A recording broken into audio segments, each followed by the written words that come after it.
Olá, meu irmão, minha irmã em Cristo Jesus, a paz do Senhor. Mais uma vez, Deus está nos dando a oportunidade de levar até você uma mensagem bíblica, um comentário da nossa lição da Escola Bíblica Dominical. Estamos estudando precisamente a lição de número 6, com o tema Neemias reconstrói os muros de Jerusalém. Esta revista traz uma mensagem histórica e, ao mesmo tempo, profética para os dias em que estamos vivendo. A lição, em geral, trata dos princípios divinos em tempos de crise. A reconstrução de Jerusalém e o avivamento espiritual ocorrido naqueles dias ou naquela época, como exemplo para os nossos dias. Estamos estudando o período do pós-cativeiro e o que Deus fez através de Daniel, através de Zorobabel, através de Esdras e hoje, precisamente, através do seu servo Neemias. O assunto é: Neemias reconstrói os muros de Jerusalém. O textual: nunca mais se ouvirá de violência na tua terra, de desolação ou destruição, nos teus termos, mas aos teus muros chamarás salvação, e às tuas portas louvor. Isaías capítulo 60 e o versículo 18. A verdade prática traz a seguinte afirmativa: somente despertados podemos vencer qualquer obstáculo para realizar a obra de Deus. Somente a verdade prática, por si só, já traz ou pode trazer uma explicação e, ao mesmo tempo, uma aplicação especial para os dias em que vivemos. Se não buscarmos o verdadeiro despertamento espiritual, não conseguiremos fazer nada para Deus. Seremos tomados pelo desânimo, seremos vencidos pela fraqueza, seremos, de qualquer forma, impedidos pelo desânimo e, acima de tudo, pelos obstáculos que se levantam contra aqueles que fazem a obra de Deus. Mas eu convido você a refletir comigo sobre como Deus usou este homem chamado Neemias em um momento tão específico da história do seu povo. Deus usou esse homem que aparentemente não tinha tanta influência, pois ele era um copeiro do rei. É claro que ele possuía a grande vantagem de estar perto do rei, de ser até confidente em alguns momentos, mas ele não era conhecido como uma grande autoridade. Ele tinha influência, mas não era ainda um grande líder. Mas a história de hoje, baseada no texto bíblico do livro que traz o seu nome, no capítulo 1, versículos 1 a 4, e o capítulo 2, versículos 1 a 9, até o capítulo 6 e o versículo 16. Com esses três textos bíblicos agora mencionados, o comentador da lição, pastor Eurico Bergstein, lembra a mim e a você como Deus pode usar uma pessoa que não tinha tanta influência, que não tinha tantos recursos, mas ele foi usado por Deus em um momento específico da história para fazer um trabalho específico, de modo que o nome do eterno Deus foi glorificado de uma forma extraordinária. é importante lembrarmos que o retorno do povo judeu que havia sido levado em cativeiro para a Babilônia se deu apenas depois de 70 anos, numa vida de aparente ou semelhante escravidão. Não era a escravidão comum, mas era uma servidão, pois eram considerados apenas cativos. Haviam sido vencidos e atravessaram alguns reinados, estavam já no tempo do Império Persa, nos dias dos reis Ciro, o rei Dario, o rei Artaxerxes, como é o caso de Neemias, e aprendemos aqui, apenas para deixar você pedagogicamente cronometrado, para não esquecer que a volta do povo aconteceu em 3 períodos. No primeiro momento, na época de Ciro, Deus levanta Zorobabel como governador e o sumo sacerdote Josué. No segundo momento, Deus levanta Esdras no tempo do sacerdote, ou melhor, no tempo do rei Artaxerxes, por volta do ano 458 a.C.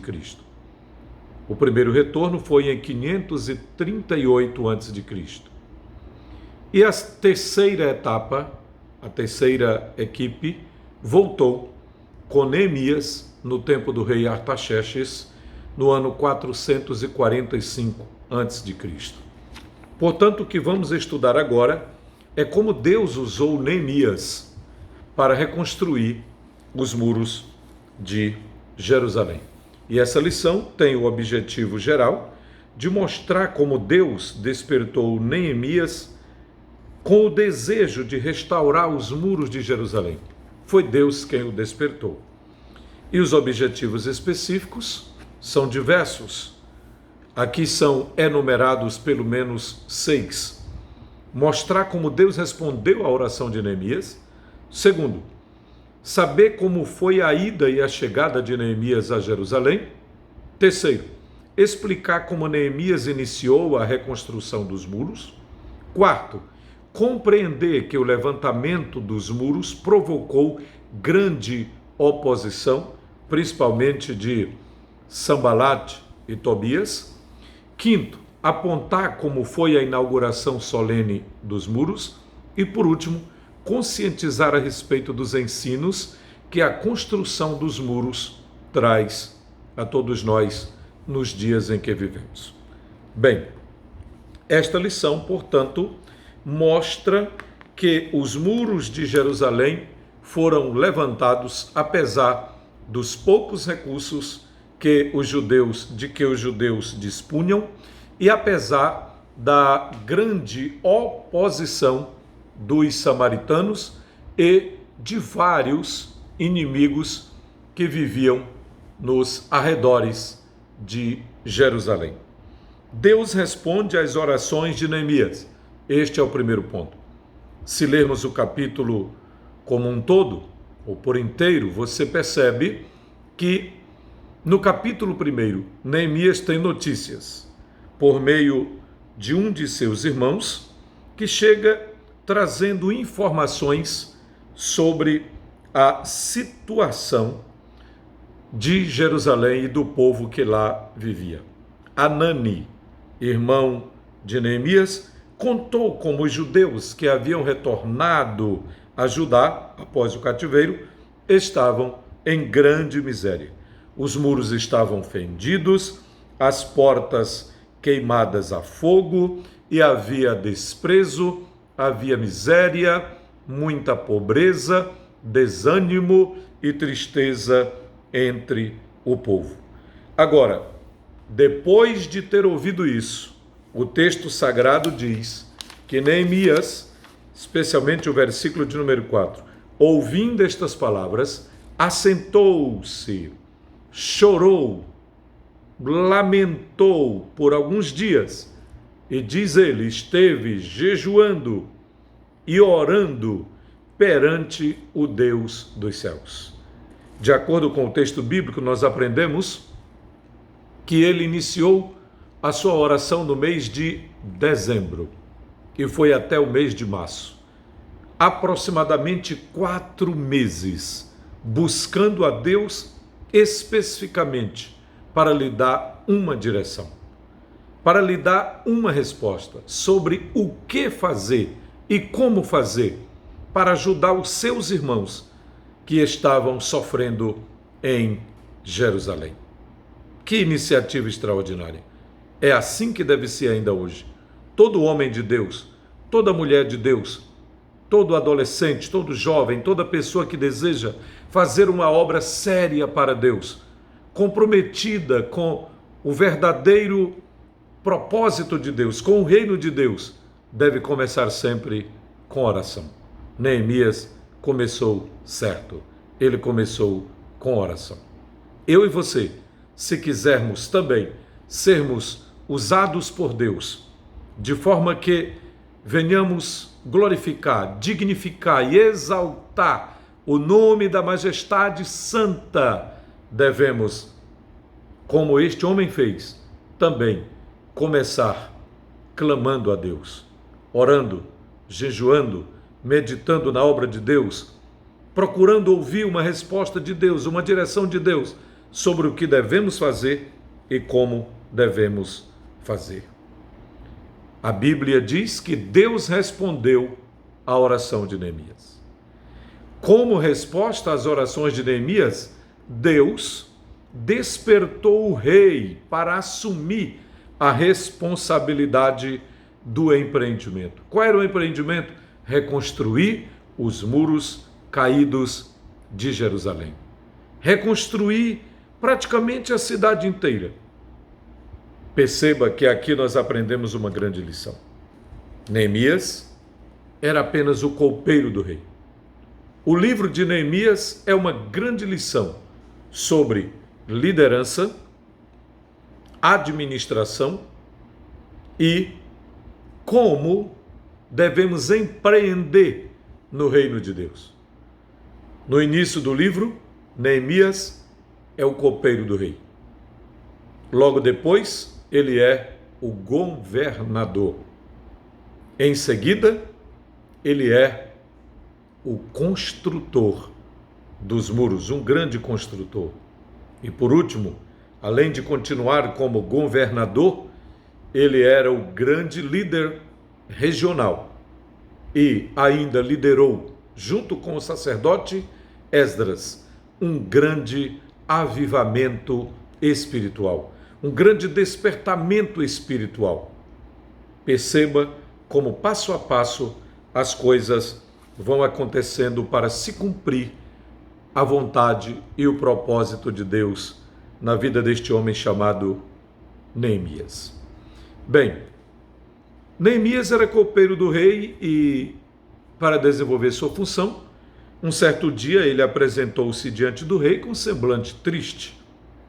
Aquela atitude chamou a atenção do rei e este o interroga acerca de sua tristeza.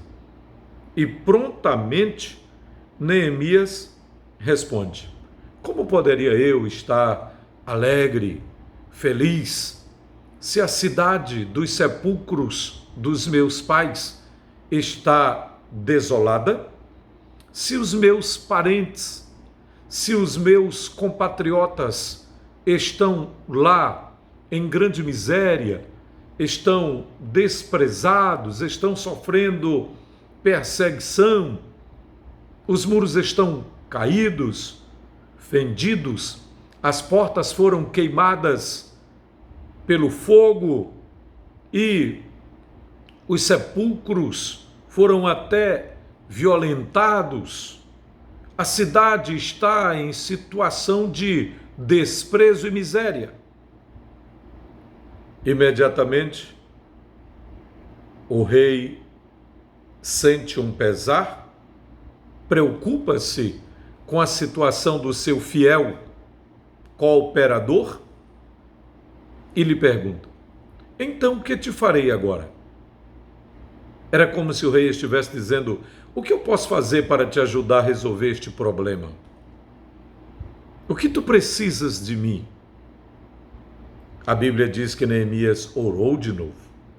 Ele disse: então orei ao Deus dos céus e pedi ao rei.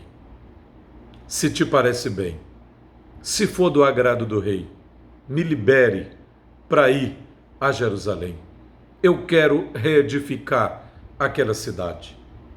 Mas, se porventura me liberares para ir até lá, eu preciso de cartas tuas, ó rei. Primeiro ele honrou o rei na sua posição com aquela famosa frase: ó rei, vive para sempre. Era como se ele estivesse dizendo: vida longa ao rei, que o teu reino nunca se acabe, muitos anos de vida ao rei. Ele honrou o rei e a seguir faz o seu pedido. E diz: eu preciso de cartas. Se o rei me liberar para ir até lá, eu preciso de liberação para passar pelos governadores que estão além do rio. Ele se referia ao rio Eufrates. E eu preciso de liberação também das matas do rei, para conseguir madeira, pois eu não tenho recursos, ó rei. Eu vou precisar de soldados, eu vou precisar de armas, eu vou precisar de alimentos, eu vou precisar de outros recursos para pagar as pessoas que vão trabalhar comigo, que vão me acompanhar. Eu preciso de tudo isso. E o rei disse: quanto tempo tu precisas para fazer isso? Quando tu voltas? Quando tu retornas? Então o rei já estava deixando claro que não queria perder o seu fiel cooperador. Neemias lhe dá um certo prazo e o rei libera. Neemias prepara sua equipe, chega em Jerusalém e, com muito entusiasmo, cercado da sua equipe, de seus assessores e documentado, e além do mais, com os recursos de que o rei lhe havia provido. Diz Neemias: tudo segundo a boa mão de Deus. Tudo segundo a boa mão de Deus. Ou seja, Deus despertou Neemias para orar e Deus despertou o coração do rei para atender o pedido de Neemias. Veja como Deus trabalha. Não havia recursos, não havia condições, mas de um momento para outro já há recursos, já há provisões, já há provimentos. Ele tem agora em suas mãos documentos, cartas. Ele tem a liberação para receber a madeira que fosse preciso das matas do rei, dos tesouros do rei, de todo o recurso que agora estava à sua disposição. É assim que Deus trabalha. Deus é verdadeiramente o Deus daquilo que é impossível aos homens.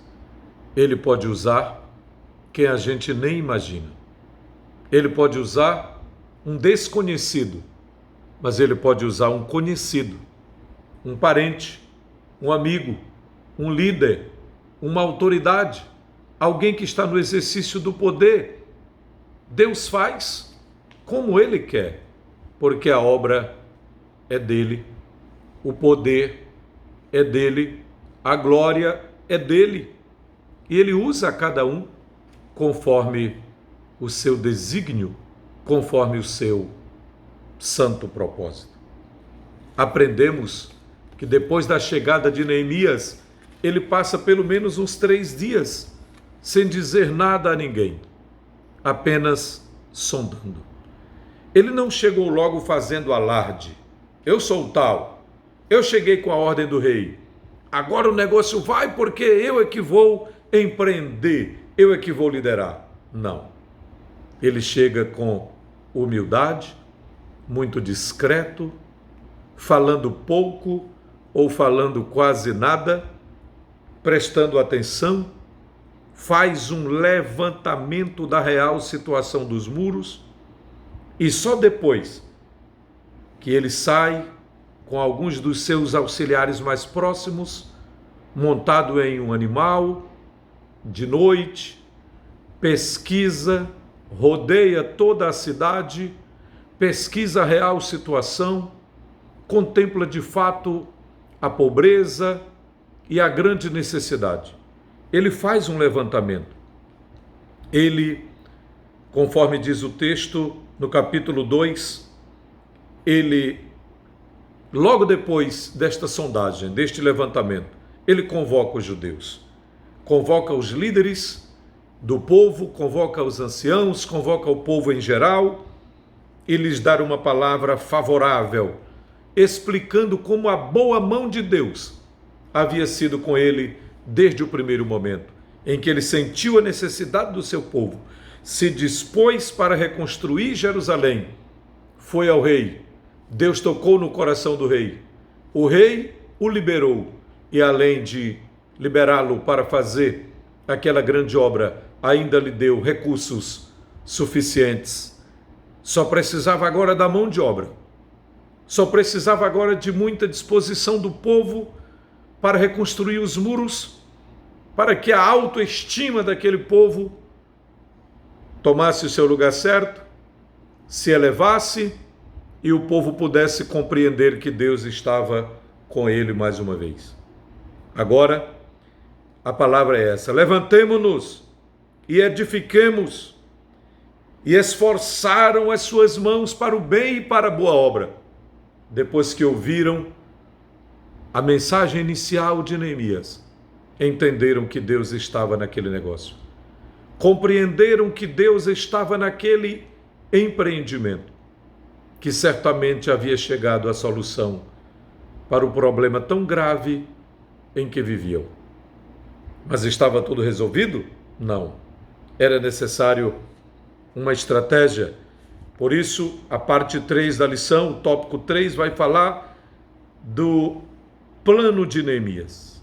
Ele inicia o levantamento dos muros através de uma estratégia, de um plano. O capítulo 3 explica detalhadamente este plano. Ele dividiu a tarefa de construção em partes, tendo cada parte uma porta, simultaneamente. Lado a lado, haveria pessoas encarregadas de levantar o muro ao longo de toda a sua extensão. Muitas delas edificando o pedaço do muro que ficava em frente à sua própria casa. Mas não foi só isso. Havia também grupos encarregados de levar o entulho, trazer material, etc. O coração do povo se inclinou a trabalhar, conforme o capítulo 4 e o versículo 6. E logo já era possível notar que os muros cresciam e as roturas começavam a ser tapadas. Mas não era só isso. Neemias usou também uma tática muito interessante. A estratégia de engajar, de ocupar todos os judeus na obra de edificação do muro. E isso também, como diz o comentador da lição, serve de um exemplo para todos nós no trabalho da igreja hoje, no trabalho da evangelização. Neemias tinha um plano que aproveitava todos os que quisessem trabalhar, designando a cada um uma função.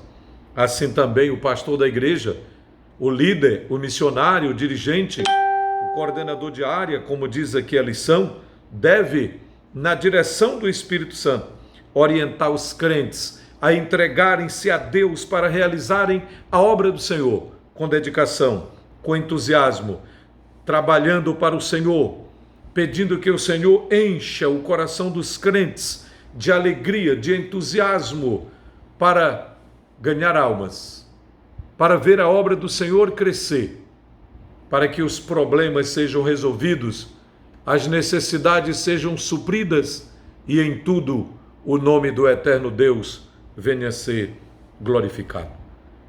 Ele viu dificuldades. Primeiro, ele percebeu problemas internos.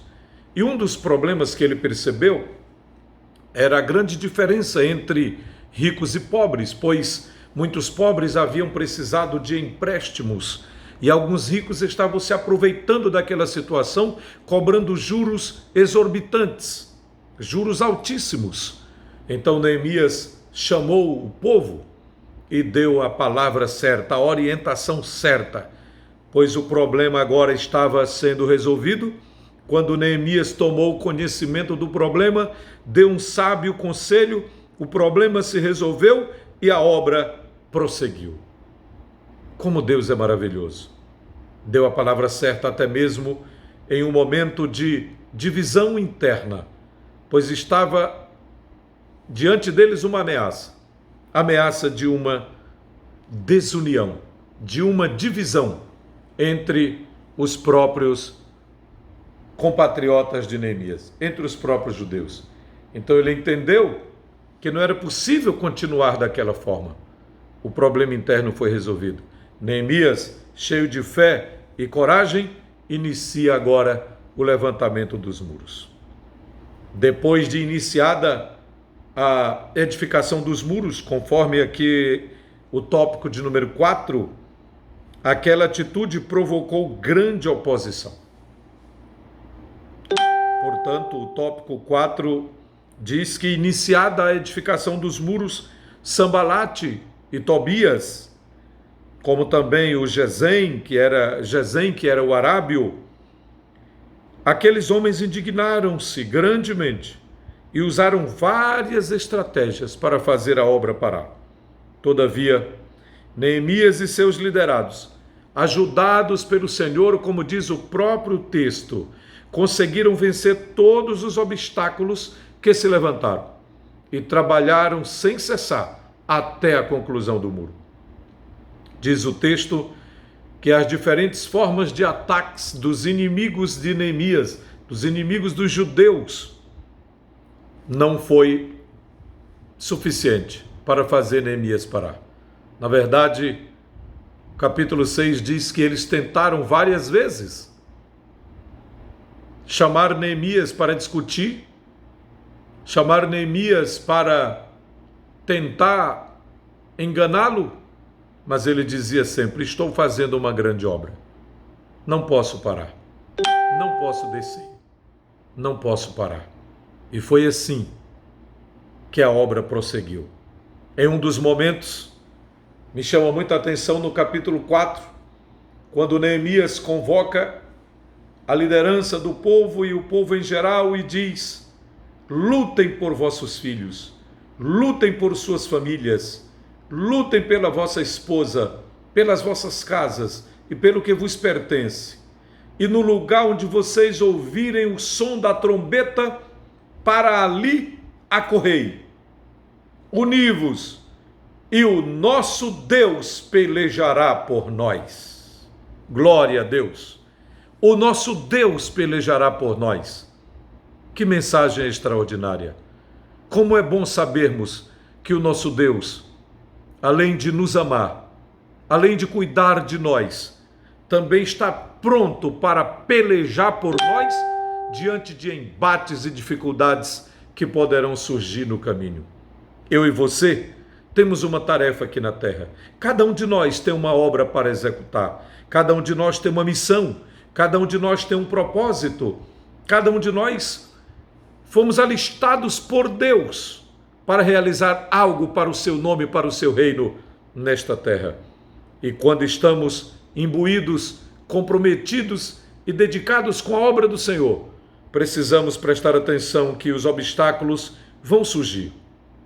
Eles vão aparecer com o intuito de nos desanimar, de nos fazer parar. Mas se temos certeza quem foi que nos chamou, quem foi que nos capacitou, quem nos deu a visão, quem nos deu os recursos, estejamos convictos, como Neemias e os seus fiéis auxiliares. Onde ouvirdes o som da trombeta, para ali acorrei, e o nosso Deus pelejará por nós. Deus ainda peleja pelo seu povo. Deus peleja por mim durante todo o tempo em que eu estiver comprometido com a sua palavra e com o seu propósito. Saiba disso. Deus peleja por você. Deus pelejará por você. Deus lutará por você em todo o tempo que você permanecer fiel e comprometido com o propósito dele na sua obra. Porque a obra é dele. E se você trabalha para glorificar o nome dele, para exaltar o nome dele e para ver o reino do Eterno crescer e se expandir na terra, então não tenha medo, porque o mesmo Deus de Neemias é o nosso Deus. Ele está vivo hoje, ele está pronto para pelejar por nós hoje. Glória ao seu nome para sempre. As ameaças foram muitas. Dificuldades surgiram, inclusive surgiram até mesmo falsas profecias. Falsos profetas se levantaram, foram contratados por falsos líderes, pelos inimigos que estavam ao redor de Jerusalém. Contrataram pessoas de todas as formas, de todas as maneiras, para infiltrarem-se no meio do povo com o único objetivo de fazer a obra parar, porque não queriam ver Jerusalém ser reedificada. Não queriam ver os muros sendo reconstruídos. Não queriam ver o culto a Deus sendo celebrado naquela grande cidade. Não queriam ver o nome do Altíssimo ser glorificado outra vez naquele centro de adoração. Mas Deus estava no controle. Deus estava na vida de Neemias. E perceba que em cada capítulo do livro de Neemias está escrito: mas eu orei ao Senhor. Nós oramos ao nosso Deus. Eu pedi ao Senhor. Ele está o tempo todo orando. Ele está o tempo todo falando com Deus. Ele está o tempo todo dependendo de Deus. Que lições maravilhosas. Quando nós compreendemos que a obra não é nossa, que a obra não é feita por causa da nossa capacidade, que a obra não está sendo feita por causa da nossa inteligência, simplesmente por causa das nossas articulações políticas ou por causa das nossas influências com alguém que financeiramente é próspero ou tem muito poder ou tem muitos recursos. Não, a obra é do Senhor e ela é feita em primeiro lugar por causa do plano de Deus, do projeto de Deus, da força de Deus, da glória de Deus e acima de tudo porque a sua graça tem sido derramada sobre nós, homens falíveis, homens sujeitos a erros, homens limitados, como diz Tiago, comparando-nos com o profeta Elias, que era homem sujeito às mesmas paixões que nós. No entanto, ele orou e coisas extraordinárias aconteceram nos seus dias. Assim como Neemias orou e Deus abriu portas extraordinárias, a obra foi realizada. O nome do Altíssimo foi exaltado outra vez em Jerusalém. Deus quer que o seu nome continue sendo exaltado na terra. Deus quer que a sua igreja seja restaurada em todos os sentidos. Deus quer que as famílias sejam restauradas. Deus deseja que o altar espiritual da nossa vida seja restaurado. Deus deseja que a nossa comunhão com Ele seja restaurada e fortalecida diariamente, semanalmente, mensalmente, anualmente, em todo o tempo que estejamos andando com Deus, sentindo a sua presença, sentindo a sua glória em nossa vida. O grande despertamento que ocorreu logo depois da construção dos muros foi despontado naquele dia do grande conclave espiritual. Uma grande festa, conforme a lição comenta no capítulo 12 de Neemias, versículo 27, e a lição comenta no tópico 5. O muro foi solenemente inaugurado. Para a dedicação dos muros foram convocados todos os levitas, a fim de dedicarem os muros com alegria, com louvores, com canto, com saltério, com alaúdes e com harpas. Purificaram-se os sacerdotes e os levitas, e logo purificaram todo o povo, e as portas, e o muro. E naquele ato de dedicação, incluiu-se também 2 longas procissões ao redor dos muros, as quais pararam diante da casa de Deus, onde houve culto, onde houve sacrifício a Deus, oração, louvor, e a alegria de Jerusalém era tão grande que o som da festa podia ser ouvido à distância. Por último, a lição fala dos muros, trazendo ensino de grande importância para todos nós, aquilo que pode ser simbolizado, aquilo que pode ser aplicado. A Bíblia fala da salvação como um muro. É o que está lá no texto áureo. Aos teus muros chamarás salvação, e às tuas portas louvor.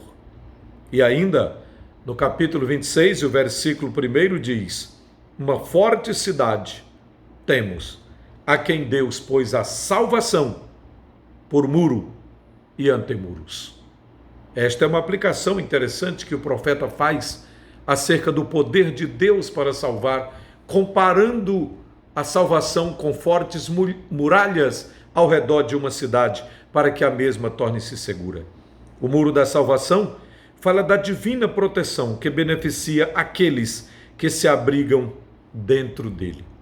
O muro da salvação é uma permanente linha divisória entre o reino de Deus e o reino deste mundo. O muro fala desta linha divisória, desta separação. Isso é muito importante. Finalmente, a salvação transforma o crente de tal forma que ele começa a querer aquilo que o Senhor quer e passa a orar assim: seja feita, ó Senhor, a tua vontade. Seja feita, ó Senhor, a tua vontade. O segredo de uma vida cheia do Espírito Santo está declarado em João 7,38. Quem crê em mim, como diz a Escritura, rios de água viva correrão do seu ventre, correrão do seu interior.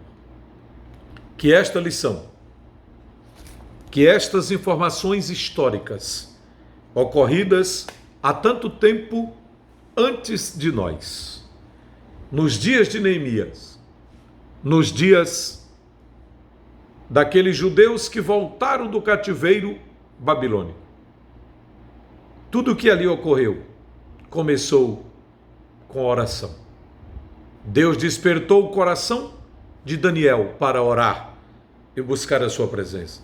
Como resposta à oração de Daniel, Deus despertou o coração de Ciro para liberar o povo e dar recursos para a reconstrução do templo em Jerusalém. Deus despertou Zorobabel e o levantou como governador. Deus despertou Josué, sumo sacerdote, e voltaram a Jerusalém. A obra teve início. As dificuldades surgiram. Logo depois, Deus envia Esdras, o sacerdote. E depois Deus envia Neemias, o personagem que é o objeto do comentário de hoje. A lição de vida que este homem pode trazer, pode oferecer para todos nós é tão rica que estes 40 minutos, quase 40 minutos que temos comentado, não são suficientes para extrairmos tão grandes e preciosas lições para a nossa vida espiritual. Mas fica aqui a aplicação desta lição. Que o Deus eterno, que a boa mão de Deus, como diz Neemias, que Deus com as suas mãos benditas e bondosas continuem estendidas sobre nós e que haja em nossa vida, que haja em nossa igreja, que haja no meio do povo de Deus um grande despertamento para que os muros espirituais sejam reedificados, reconstruídos e o nome do Deus eterno seja glorificado na minha vida e na sua vida, na minha família e na sua família, hoje e sempre, para a glória de Deus. Amém.